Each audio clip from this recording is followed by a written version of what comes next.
added health bars to the body segments and made the worm regrow a head and tail when it's split in half. The head becomes vulnerable when all the body sections are destroyed, so the worm can eventually be killed.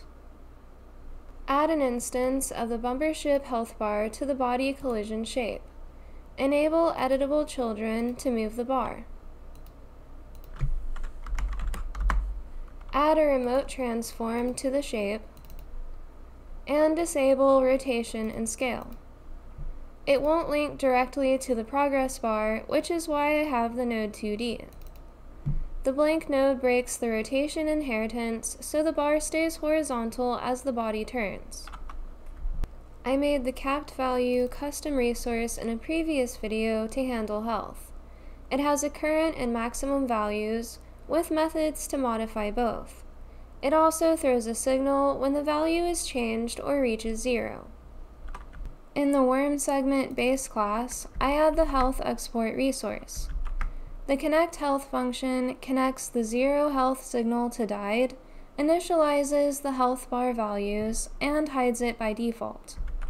Take damage decreases health and updates the bar.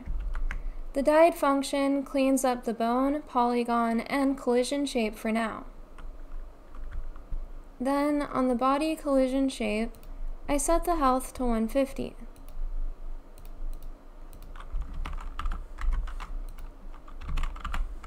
Make sure local to scene is enabled. On ready, call connect health. The tail won't have a health bar, so I override the take damage function to push damage to the next segment. I added a health bar to the head collision shape and set the starting health to 300. In the script, add an invulnerable flag and call connect health on ready. In take damage, if the head is invulnerable, deal damage to the previous segment. Otherwise, call the parent damage function. On death, destroy the entire space worm. Since there's no function to get overlapping body shapes, I connect to the body shape entered and exited signal on the player laser beam. I add an array to keep track of the damageable shapes. In process, deal damage if it's a valid instance, otherwise remove it from the list. On shape entered, get the shape using shape owner get owner. If it's valid and has a take damage method, add it to the list. On shape exited, remove it from the list if the body is valid. Now I can destroy individual segments using the laser. Next, I'll spawn additional worms. In the space worm class, load the worm scene and add the destroy segment function. This makes a new instance for the top half and sets the transform so it spawns in the same place. Set the tailbone and polygon and get the next segment.